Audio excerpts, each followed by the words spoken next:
নমস্কার, নতুন বাংলা থেকে বলছি সন্ময় বন্দ্যোপাধ্যায়। বিরোধীরা ঘুমোবে, বিজেপি ঘুমোবে, সিপিএম ঘুমোবে, কংগ্রেস ঘুমোবে, নৌসাদ সিদ্দিকীরা ঘুমোবে। যে বিষয়টা নিয়ে আজকের এই প্রতিবেদন পেশ করছি, আবারও বলছি, বিরোধী বেঞ্চ কি ঘুমোবে? মোহাম্মদ সেলিম, আপনি কি ঘুমোচ্ছেন? ডক্টর সুকান্ত মজুমদার, আপনি কি ঘুমোচ্ছেন? এত বড় একটা বার্নিং ইস্যু, যে বার্নিং ইস্যুটা নিয়ে প্রত্যেক দিন সাধারণ মানুষ সাংঘাতিকভাবে ক্ষতিগ্রস্ত হচ্ছে। কোন বিষয় নিয়ে কথা বলছি জানেন? আমি একটা ছোট্ট অডিও আপনাদের কাছে শোনাবো।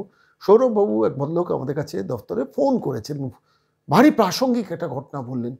কিভাবে বাস ভাড়া নিয়ে ছলনা করছে একটা সরকার, একটা প্রশাসন, একটা অ্যাডমিনিস্ট্রেশন। বিরোধী রাজনৈতিক দলগুলো যখন রাস্তায় নামেন না, আমি দেখি ইনকলাব জিন্দাবাদ সিপিএম বলে, বিজেপি বলে জয় শ্রীরাম, কংগ্রেস বলে বন্দে মাতরম, সব থাকুক, সব থাকবে, কিন্তু আপনার আমার পকেটের টাকা, পকেট থেকে যখন পকেট মারি হবে, তখন সেইটা নিয়ে যদি কোনো রাজনৈতিক দল কথা না বলে, তাহলে সেই রাজনৈতিক দল মানুষের সমর্থন পাবে কি করে?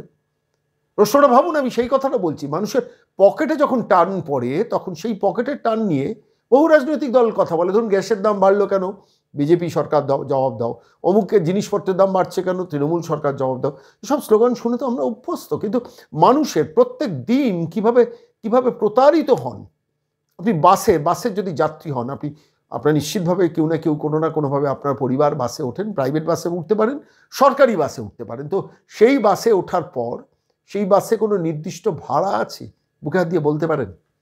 এবং সেই ভাড়া যে টাকা দেওয়ার কথা তার থেকে যখন বেশি দেন, শেষ পর্যন্ত কন্ডাক্টর যখন বলেন না হলে আপনি বাস থেকে নেমে যান, যে অসম্মান নিয়ে আপনি বাস যাত্রা করেন, শেষ পর্যন্ত আপনি কোনো না কোনো সময় আপনি মেনে নেন, একটা অ্যাডজাস্ট করে নেন। কেন অ্যাডজাস্ট করেন? তার কারণ মান সম্মান বাঁচানোর জন্য, যাকে বাবার টাকাটা যাচ্ছে যাক। কেন এই পরিবেশ হবে? কেন এই পরিস্থিতি হবে? কেন রাজনৈতিক দলগুলো এটা নিয়ে গণ আন্দোলন, জনমত তৈরি করবেন না? প্রত্যেকটা বাস স্ট্যান্ডে দাঁড় করিয়ে দিন পার্টি লোকেদের, গণস্বাক্ষর অভিযান স্টার্ট করুন, তাহলেই তো মানুষের জনমতটা তৈরি হবে। রাজনৈতিক দলের অজস্র ক্যাডার, বিজেপির প্রচুর কর্মী রয়েছেন, তাঁদের নামান। সিপিএমের প্রচুর ক্যাডার রয়েছেন, তাঁদের নামান। প্রত্যেকটা বাস স্ট্যান্ডে যারা সাধারণ বাস যাত্রী বাসে উঠবেন বলে অপেক্ষা করছেন, তাকে দিয়ে একটা গণস্বাক্ষর অভিযান নিন না। মুখ্যমন্ত্রীর উদ্দেশ্যে নিন, যে মাননীয় মুখ্যমন্ত্রী, আপনার সরকারের, আপনার অ্যাডমিনিস্ট্রেশনের, আপনার পরিবহন দপ্তরের এইভাবে জালিয়াতি করছে, মানুষের পকেট কাটছে। আপনাকে 7 দিন না 10 দিন বা 15 দিন সময় দিচ্ছি, অবিলম্বে এই বাস ভাড়া নিয়ন্ত্রিত করতে হবে। কিসের বাস ভাড়া? আপনাদের মনে আছে, এই বাস ভাড়া নিয়ে হাইকোর্টে একটা জনস্বার্থ মামলা হয়েছিল। কলকাতা হাইকোর্টের প্রধান বিচারপতির বেঞ্চে জনস্বার্থ মামলা, আমি যতদূর মনে করতে পারছি। সেখানে রাজ্য সরকারের তরফ থেকে হলফনামা দিয়ে বলা হয়েছিল 2018 সালের পর থেকে কোনো বাস ভাড়া বাড়ানো হয়নি। বাস্তবটা কি? 3 টাকা, 5 টাকা, 10 টাকা, যে যা পারছে বাড়িয়ে নিয়েছে। বাস চালাতে পারবে না। তারা অফিসিয়ালি ডিক্লেয়ার করছেন না কেন? প্রকাশ্যে বলছেন না কেন যে 7 টাকা নয়, ন্যূনতম ভাড়া 10 টাকা? অথচ বাস্তবে কিন্তু সেটাই হচ্ছে। আমার প্রশ্ন হচ্ছে, এটা প্রতারণা নয় একটা সরকারের তরফ থেকে, এটা প্রশাসনের তরফ থেকে? প্রাইভেট বাস মালিকদের বলে দিয়েছেন সাইলেন্টলি বাস ভাড়াটা বাড়িয়ে দিন। তারা বাড়িয়ে দিচ্ছে, তারা বাস চালানোর জন্য তাদের দরকার, তারা বাস ভাড়াটা বাড়িয়ে দিচ্ছে। এবার প্রশ্নটা অন্য জায়গায়, সেটা হচ্ছে সরকার স্বীকার করবে না কেন? সরকার আদালতে গিয়ে কী বলছে? আমরা 2018 সালের পর থেকে বাস ভাড়া বাড়াইনি, অথচ 6-7 বছর ধরে আপনি বর্ধিত ভাড়া দিয়ে যাচ্ছেন। কলকাতা হাইকোর্টে যখন জনস্বার্থ মামলা হয়েছিল, আমার বেশ মনে আছে, সেখানে মাননীয় প্রধান বিচারপতি বলেছেন যে একটা নির্দিষ্ট টেলিফোন নাম্বার থাকবে, সেই টেলিফোন নাম্বারে ফোন করার জায়গা থাকবে, কমপ্লেন লজ করার জায়গা থাকবে। আপনি ধরুন, আমি বলছি আপনাদের, যে আপনি ধরুন শ্যামবাজার যাচ্ছেন বিটি রোড দিয়ে, এবার আপনি যখন বাসে উঠলেন, ধরুন আমি যেখানে থাকি পানিহাটি, সেখান থেকে আপনি বাসে উঠলেন, 3টে বা 4টে স্টপ যাওয়ার পর বাস ভাড়া কন্ডাক্টর যখন আপনার কাছে বাসের ভাড়া চাইছেন, আপনাকে 10 টাকার বদলে আপনার কাছে 15 টাকা চাইছে, 15 টাকা দিতে হবে। তো আপনি চ্যালেঞ্জ করলেন, চার্জ করলেন, যে আপনি রেড চার্ট দেখান, কন্ডাক্টর বলল রেড চার্ট নয়, এটাই আমাদের ভাড়া, যেতে হলে যান, না হলে যাবেন না, নাহলে নেমে যান। এবার আপনি কী করবেন? কমপ্লেন করবেন। তো ওই ফোন নাম্বার দেখে ওইখানে কোথায় কমপ্লেন করতে হয় এটা ফোন করবেন, তো বাসের নাম্বার দিয়ে। আর লিখিত কমপ্লেন করতে হবে। লিখিত কমপ্লেন কোথায় করবেন? ধরুন আমি বলছি অফিস হচ্ছে ব্যারাকপুর এসডিও অফিসের নিচে, সেখানে হয়তো একটা অফিস আছে বা নির্দিষ্ট কোনো থানা আছে। আপনি আবার পাল্টা বাসে উঠে সেই থানাতে গেলেন, সেখানে লিখিতভাবে বাস নাম্বার দিয়ে কমপ্লেন করলেন। এবার তারপরে আপনাকে 3 দিন হয়তো ফোন করলেন, 4র্থ দিন আপনাকে ডেকে পাঠালো, আপনাকে যেতে হলো। আপনি 5 টাকা বাস ভাড়া বাঁচানোর জন্য আপনাকে কি অসম লড়াইটা করতে হবে ভাবুন তো। এবং তারপর কি হবে? বাসের মালিকের কোনো শাস্তি হবে না, কেন বাসের মালিকের সঙ্গে তো তৃণমূল কংগ্রেসের আন্ডারস্ট্যান্ডিং আছে, সেটিং আছে, তারাও বলে দিয়েছে, সরকারও বলে দিয়েছে, পুলিশের সঙ্গে আন্ডারস্ট্যান্ডিং আছে। কিচ্ছু হবে না। কোনো বাস মালিকের কিছু হয়েছে আজ পর্যন্ত বলতে পারেন? কেউ কেউ একটা জিনিস প্রমাণ দেখাতে পারেন? আমি বলছি এইখানে দাঁড়িয়ে তো মানুষ ঠকছে দিনের শেষে। যে গরিব মানুষটা 3 বার 4 বার বাসে করে তার কাজের কর্মস্থলে যায় বা কোনো একটা ব্যবসার জন্য যায়, সেই মানুষটার পকেট থেকে 15 টাকা 20 টাকা এক্সট্রা বেরিয়ে যাচ্ছে, দূরপাল্লার হলে আরও বেশি বেরিয়ে যাচ্ছে। কেন রাজনৈতিক দলগুলো এটা নিয়ে পথে থাকবেন? আমি একটা ছোট্ট অডিও আপনাদের শোনাই, একটু ভালো করে শুনুন। মানে আমি ভদ্রলোক সৌরভবাবু, ভদ্রলোক যখন আমাকে ফোন করেন আমি চমকে যাই তার কথাগুলো শুনে। কিন্তু এটা আমারও মনের কথা, আমিও বুঝেছি যে কথাটা বলছেন সর্বৈব সত্যি কথা বলছেন। এবং আপনারা যারা আমার এই প্রতিবেদন দেখছেন, একটু আপনাদের নিজেদের দৈনন্দিন অভিজ্ঞতার সঙ্গে মিলিয়ে নিন। আমি অডিওটা শোনাচ্ছি, একটু জোরে একটু দ্রুত। হ্যাঁ, এই কোভিড উত্তর কাল থেকে এটা শুরু হলো সন্ময় বাবু। আমি দেখলাম আস্তে আস্তে সুচতুর ভাবে 7 টাকা ভাড়াটা মিনিমাম 10 টাকা করলো প্রাইভেট আর মিনি বাসের ক্ষেত্রে। আর সেটা এই মুহূর্তে স্বেচ্ছাচারী ভাবে কন্ডাক্টররা প্যাসেঞ্জারদের কাছ থেকে 10 টাকা ভাড়া মিনিমাম আদায় করছে।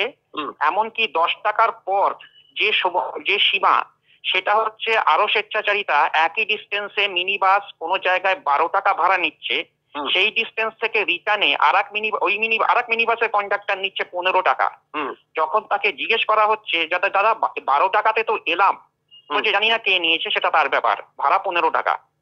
জনগণকে আস্তে আস্তে এই ব্যাপারটাকে পুরো গা সইয়ে দিলেন সুচতুর ভাবে। এমনকি দাদা আপনি জানেন না, আমার সঙ্গে ইচ্ছাকৃত ভাবে আমি ঝগড়া করব বলে কন্ডাক্টরকে প্রতিবাদ করেছি অনেক বাসে, এবং কেউ হয়তো আমার সাথ দিয়েছেন, কখনো অনেক সময় দেয়ওনি। তারা অকথ্য গালাগাল, আপনি জানেন প্রাইভেট মিনি বাসের কন্ডাক্টরদের তাদের শিক্ষা দীক্ষার মানে গ্রেড, কিন্তু আমি তাদের সঙ্গে মুখে মুখ চোখে চোখ লাগিয়ে তর্ক করে গেছি। এমনকি নিজেকে অনেক নিম্ন গ্রেডেও নামিয়েছি এই কারণে, কারণ আমি জানি কিছু ক্ষেত্রে প্রতিবাদ করতে গেলে নিজেকে নিচে নামাতে হয়। তো যাই হোক, অনেক ক্ষেত্রে আমার কাছে তারা ধিৎকারে হয়তো বাস ভাড়া নেয়নি, আমি তো আক্কা করিনি, আবার কোনো জায়গায় দিয়েছিল। কিন্তু কথা হচ্ছে এই যে প্ল্যানিং, আর সরকারি বাসে নতুন কায়দা চালু হয়েছে যে 8 টাকা ভাড়া, কন্ডাক্টর বলছে যদি 8 টাকা খুচরো না দিতে পারেন ভাড়া কিন্তু 10 টাকা কাটবো। চিন্তা করুন, টিকিট দিয়ে, মেশিনের টিকিট দিয়ে সরকারি বাসের কন্ডাক্টর বলছেন। আমি তাতেও বলেছি কন্ডাক্টরকে যে আপনাদের কি এই শেয়ারটা বা এই চালাকিটা নবান্নে ভাগ যাচ্ছে পুরো প্যাসেঞ্জারদের মধ্যে? অনেকে আমাকে মৃদুমন্দ সায় দিয়েছে, কেউ হেসেছে। কন্ডাক্টর উত্তর দিয়েছে, দাদা ওসব বলে লাভ হবে, ভোট বাক্সে তো দেখছি ভোট এরাই পাচ্ছে। সরকারি কন্ডাক্টর দিচ্ছে, কিন্তু নিশ্চুপ প্যাসেঞ্জার তাদের দিতে বাধ্য হচ্ছে। তো আমি তো আজ পর্যন্ত 34 বছর শাসনকাল বলুন বা যাই বলুন, আমি তো কোনোদিন দেখিনি বিনা চার্টে বাস চলে, বিনা চার্টে ভাড়াতে বাস চলে। এটা কোন ধরনের, মানে কি শুরু হলো? আসলে কি এই সরকার বুঝে গেছে যে আস্তে আস্তে যা সহাবে তা তাই সয়ে যায়, এইভাবেই আর কি মানে শুরু করেছে সরকার। এগুলো নিয়ে আমরা চাই আপনারা কেউ কিছু একটু বলুন। আচ্ছা বলুন তো, এই মানুষটি যিনি আমাদের দফতরে ফোন করেছিলেন, সৌরভবাবু, তিনি যে কথাটা বললেন, এটা রাজনৈতিক নেতারা জানেন না? তারা গাড়ি চড়তে পারেন, গাড়ি চড়ে যাওয়া আসা করতে পারেন, কিন্তু সাধারণ মানুষ আজকে যদি আপনি রাস্তায় দাঁড়িয়ে এটা নিয়ে আন্দোলন করেন, একটা সরকারের বিরুদ্ধে, একটা প্রশাসনের বদমাইশির বিরুদ্ধে, একটা অ্যাডমিনিস্ট্রেশনের নোংরামির বিরুদ্ধে, মানুষ তো আপনাকে পছন্দ করবে। কেন এই জনস্বার্থ আন্দোলনগুলো হবে না বলুন তো? কেন এই জনস্বার্থ আন্দোলনগুলো কলকাতা শহর দেখুক না, মফস্বল দেখুক, গরিব মানুষ যারা বাসে করে যাওয়া আসা করেন তারা দুহাত ভরে আশীর্বাদ জানাবে। কেন এটা করছেন না? কেন, কিসের জন্য করছে না? বিনা চার্টে চলে যাচ্ছে, কোনো চার্ট নেই, বাসগুলো এক্সট্রা ভাড়া আপনার পকেট থেকে নিয়ে যাচ্ছে। সৌরভবাবু তো শর্ট ডিস্টেন্সে বলেন, দূরবর্তী ডিস্টেন্সে 10 টাকা 15 টাকা 20 টাকা আপনার পকেট থেকে চলে যাচ্ছে, কেউ কিছু বলতে পারছে না। আরও আছে কাহিনী। ট্রান্সপোর্ট ডিপার্টমেন্ট নিয়ে যা করছেন কারবার, সমস্ত ইতিহাসগুলো যদি বলতে শুরু করি 10টা এপিসোড আমাকে করতে হবে, করবো, আপনাদের কথা দিচ্ছি। কিন্তু আমি আপনাদের কাছে শুধু বলছি যে আপনারা প্রতিবাদে নামুন, সাধারণ মানুষও প্রতিবাদে নামুন, রুখে দাঁড়ান, অন্তত রুখে দাঁড়ান যে এই ভাড়া এর বেশি দেবো না। কী করবেন করে নিন, যদি নামাতে হয় নামবেন না, বাস থেকে নামবেন না, পরিষ্কার বলছি। থানায় আবার 3 কিলোমিটার গিয়ে থানায় কমপ্লেন করবেন, সে থানা তো বাস মালিকের সঙ্গে আন্ডারস্ট্যান্ডিং করে বসে থাকবেন। রাজ্য পুলিশ তো সে ব্যবস্থা রাজীব কুমাররা করেই রেখেছেন, ফলে তো সেখানেও কোনো বিহিত আপনি পাবেন না। আর রাজনৈতিক দলগুলো, বলছি এই কথাগুলো জানেন না, আজকে আমি শুনছি, আমি বলছি, রাজনৈতিক দলগুলো কি করছেন বলুন তো, পরিষ্কার বলুন, বলুন আপনারা করবেন না। আজকে বিরোধী নেত্রীর নাম যদি মমতা বন্দ্যোপাধ্যায় হতেন, এতক্ষণে কি অবস্থা করতেন এই বিষয়গুলো নিয়ে একটু ভালো করে ভেবে দেখুন। সেই জায়গাটা নিজেদের বসান না, বৈঠক করবেন, লোকাল কমিটির মিটিং করবেন, ব্রাঞ্চ কমিটির মিটিং করবেন, সেন্ট্রাল কমিটির মিটিং করবেন, পলিট ব্যুরোর মিটিং করবেন, এই বিষয়গুলো নিয়ে আন্দোলনে নামবেন না? ঘন্টার পর ঘন্টা বৈঠক হবে, কপালে তিলক পরবেন, গলায় উত্তরীয় পরবেন, আর তারপর সেটা ছবি তুলে ফেসবুকে পোস্ট করবেন, তারপরে সেটা দিল্লিতে রিপোর্ট পাঠাবেন, দিনে 13টা করে ভার্চুয়াল মিটিং করবেন, আর মানুষের স্বার্থ নিয়ে এই আন্দোলনগুলো কেন করবেন না? প্রশ্নটা রাখলাম। রাগ করবেন না আপনারা, ডক্টর সুকান্ত মজুমদার এবং অবশ্যই মোহাম্মদ সেলিম, আপনাদের দুজনকে বলছি, শুভঙ্কর সরকার আপনাকেও বলছি, বিরোধী রাজনৈতিক দলের কাজটা কি এটাকে আপনারা ফাইনাল করতে পারছেন না কিছুতেই। লম্বা মিছিল করুন না, নিকারাগুয়া নিয়ে লম্বা মিছিল করুন, কোনো অসুবিধা নেই, পাকিস্তান নিয়ে লম্বা মিছিল করুন, কোনো অসুবিধা নেই, এই কাজগুলোও করুন। আমাকে হাতে ধরে শিখিয়ে দিতে হবে? কেন শিখিয়ে দিতে হবে? এটা তো মানুষের কথা, মানুষের যন্ত্রণার কথা। যে রাজনৈতিক দল বুঝতে পারবে না তারা তো ভোট বাক্স থেকে দূরে চলে যাবে। মমতা বন্দ্যোপাধ্যায় তো সইয়ে দিয়েছেন, চুরি সবাই যে যায় লঙ্কায় সেই হয় রাবণ, চৌর্যবৃত্তিটাকে এটা এস্টাবলিশ করে দিয়েছিল। ও পার্থ চট্টোপাধ্যায় ওটা একা চুরি করেছে। আর নিজের অফিস থেকে যে তালিকাগুলো যেত ভাইপোর অফিসের, আর ভাইপোর অফিসের কালীঘাটের কাকু যে মানিকের কাছে যেতেন লিস্টগুলো দিতে, আমরা আলোচনা থেকে ভুলে যাচ্ছি, একটু খেয়াল করে দেখুন। আমরা এখন চুরি নিয়ে বেশি আর কথা বলি না। প্রশ্নটা এখানেই, প্রশ্নটা মানুষের কথা বলার জন্যই বিরোধী দলগুলোর থাকা দরকার। বিরোধী দলগুলো ক্ষমতায় আসবে তখনই যখন মানুষের কথা নিয়ে রাস্তায় নামবেন, আন্দোলনে নামবেন। বিজেপির ধরুন যুব মোর্চা রয়েছে, অখিল ভারতীয় বিদ্যার্থী পরিষদ নয় সক্রিয় রাজনীতির মধ্যে থাকে না, মহিলা মোর্চা রয়েছেন, কদিন রাস্তা দেখেছেন বলুন তো? বিভিন্ন মণ্ডল কমিটি আছে, বিভিন্ন জেলা কমিটি আছে, বিভিন্ন শক্তি কেন্দ্র প্রমুখ আছেন, বিভিন্ন ফরম্যাট আছে বিজেপি। তারা নামতে পারেন না? প্রত্যেকটা পাড়ায় পাড়ায় দাঁড়িয়ে যান না, লাগাতার 1 মাস আন্দোলনে জেরবার করে দিন সরকারকে, তারপর একদিন রাস্তা অবরোধ করে দিন, পথ অবরোধ করে দিন, যে বাস ভাড়া যদি সঠিক না নেন তাহলে আপনার বাস আমি চলতে দেবো না। পুলিশ ছুটে আসবে, পুলিশকে বলুন আপনি অ্যাসুরেন্স দিন, আমরা বাসের এতগুলো নাম দিয়ে দিচ্ছি। প্রত্যেকে বাসে যত প্যাসেঞ্জার ভেতরে বসে আছেন, দরকার হলে বাস স্ট্যান্ডে 30 সেকেন্ড দাঁড় করিয়ে বাসে উঠে ভেতরে বলুন কেউ এক্সট্রা ভাড়া দেবেন না যতক্ষণ না চার্ট লাগানো হয়। আর চার্টে যদি এক্সট্রা ভাড়া চায়, চার্ট অনুযায়ী, চার্টের বাইরে যদি চায় দেবেন না। আমরা প্রতিদিন এখানে বাস স্ট্যান্ডে দাঁড়িয়ে থাকবো, আপনাদের কমপ্লেন সংগ্রহ করব, লিখিতভাবে এসডিওকে দেবো, বিডিওকে দেবো, লিখিতভাবে জেলা শাসককে দেবো, লিখিতভাবে সরাসরি থানাকে দেবো, এসপিকে দেবো। একটা রাজনৈতিক দলের কাজ তো এগুলো হওয়া উচিত। শিখিয়ে দিতে হবে নাকি? হাতে কলমে শিখিয়ে দিতে হবে, এটা আপনারা করুন। আমি বলছি রাজনৈতিক দলগুলো সামনে নির্বাচন কত 11 মাস বাদে, আপনারা যদি বোঝাতে পারেন আপনারা বিরোধী রাজনৈতিক দল, আপনারা এলে নির্দিষ্ট বাসে চার্ট থাকবে, যে বাস ফেয়ার তার থেকে 1 টাকা বেশি কোনো কন্ডাক্টর নিতে পারবেন না। এটা যদি এস্টাবলিশ করেন যে আমি এই দলটা ক্ষমতায় এলে আমি এটা পাবো, তখনই তো মানুষ ভোটটা দেবেন। মমতা তো পরিবারে 1000 টাকা দিয়ে ভোটটা কিনে রেখে দিয়েছে। আপনি বাঁচান না, আপনি বাঁচাতে নামুন না, অসুবিধাটা কোথায়? অসংখ্য এমন ইস্যু আছে, আমি বলছি অসংখ্য ইস্যু আছে। আমি হাত জোর করে বলছি বিরোধী রাজনৈতিক দলগুলোকে, বিশেষ করে বিজেপি যারা ক্ষমতায় আসার স্বপ্ন বেশি দেখছেন, আমি তাদের বলছি এই ইস্যুগুলো নিয়ে রাস্তায় দাঁড় করিয়ে দিন। প্রত্যেকটা মণ্ডলকে নির্দেশ দিন, টানা 1 মাস এই লড়াইটা চলবে। দেখুন মানুষ পেছনে পতাকা থাক, আপনারা গণস্বাক্ষর অভিযান করুন, যে সই করবেন না করবেন না। একজন তৃণমূলের লোকও দেখবেন এসে সই করে দিয়ে যাবেন, কেন করবেন না? আলটিমেটলি তো তার 5 টাকা পকেটে বাঁচবে, আপ অ্যান্ড ডাউন মিলে 10 টাকা বাঁচবে, 2বার বাস চেঞ্জ করলে 20 টাকা বাঁচবে। সেই মানুষটাও তো বিজেপিকে সমর্থন করবে। কেন এটা বোঝেন না ডক্টর মজুমদার? আমি আপনাকে জিজ্ঞেস করছি, আপনি শিক্ষিত মানুষ, ভদ্র মানুষ, কেন কর্মীদের সংগঠনে এটা নামাতে পারছেন না? আমি জানি না, বারবার প্রশ্নটা মনে আসে বলে আমি অডিওটা শোনালাম আর এই প্রশ্নটা রাখলাম। আর আপনারা যারা দর্শক, আপনারা রাজনৈতিক দলগুলোকে প্রশ্ন করুন, কেন বাসের কন্ডাক্টরকে প্রশ্ন করে লাভ নেই যে আপনারা রাস্তা নামছেন না কেন, বাস ভাড়া বৃদ্ধি নিয়ে পরিকল্পিতভাবে এক্সট্রা টাকা পকেট থেকে আপনারা তুলে নিয়ে যাচ্ছে। বাস ভাড়া যে চার্ট, সেই চার্টের বাইরে টাকাটা তুলছে। আপনারা যারা আমাদের এই নতুন বাংলা দর্শক, আমাদের দফতরে হোয়াটসঅ্যাপে মেসেজ করে বাস নাম্বারগুলো দিয়ে পাঠান তো, আমাদের ফোন করবেন, আমরা ফোন আপনাদের রেকর্ডিং করবো। আপনাদের বক্তব্য, সৌরভবাবুর বক্তব্য যেমন রেকর্ডিং করে শুনিয়েছি, আপনাদের বক্তব্য শোনাবো। স্নেহাশিস চক্রবর্তীকে একজন মন্ত্রী করে রেখে দিচ্ছেন, পরিবহন মন্ত্রী। তিনি কি মানে তিনি বোঝেন কি না জানি না যে এই মানুষের যন্ত্রণা নিয়ে তিনি কাজ করতে পারেন না। করবেন কি ওটা? তাহলে তো তার চাকরি চলে যাবে। কেন? ভাইপোর লোক তিনি, তাঁর চাকরি চলে যাবে যদি এটা নিয়ে প্রশ্ন করেন।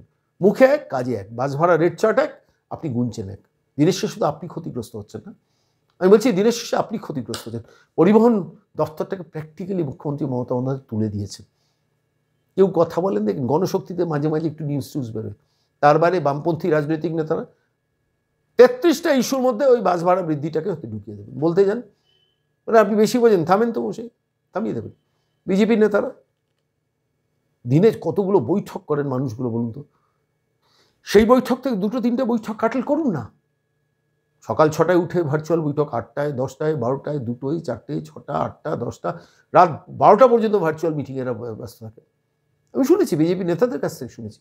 কয়েকটা ভার্চুয়াল মিটিং বন্ধ করে দিন না, নেতারা গিয়ে রাস্তায় নামান না। প্রত্যেক নেতা গিয়ে রাস্তায় নামুন, কর্মীদের পাশে থাকুন। আপনি দাঁড়িয়ে থাকুন, 10টা কর্মী দাঁড়িয়ে থেকে শুধু গণস্বাক্ষর নিন, আর বাসের কন্ডাক্টরকে বলুন কালকে যদি বাসের ওই চার্টটা না দেখি আপনার বাস আমি চলতে দেবো না। থানাকে লিখিতভাবে জানিয়ে দেবেন যে বাস ভাড়ায় বাসের চার্ট যদি না থাকে আমরা বাস চলতে দেবো না। উঠে উঠে চেক করুন, 7 দিনের মধ্যে চেক করুন, বাসের চার্ট সব লেগে যাবে। আর যদি বাসের চার্ট যদি লেগে যায় তখন বাসে উঠে কর্মীদের বলান, 15 সেকেন্ড লাগবেন, চিৎকার করে দরকার নিচ থেকে বলুন বাসের চার্ট দেখে ভাড়া দেবেন, এক্সট্রা দেবেন না। দেখুন নবান্নের 14 তলা কেঁপে যায় কিনা। আমি হাত জোর করে শেষকালে অনুরোধ করছি, ডক্টর সুকান্ত মজুমদার আপনি রাজ্য বিজেপি সভাপতি, মোহাম্মদ সেলিম আপনি রাজ্য সিপিএমের নেতা, শুভঙ্কর সরকার আপনি রাজ্য কংগ্রেসের সভাপতি। একটা সরকার এইভাবে পকেট লুট করে নিয়ে যাচ্ছে, আপনারা চেয়ে চেয়ে থাকবেন, তাকিয়ে তাকিয়ে দেখবেন, একটু পথে নামবেন না, ভাববেন।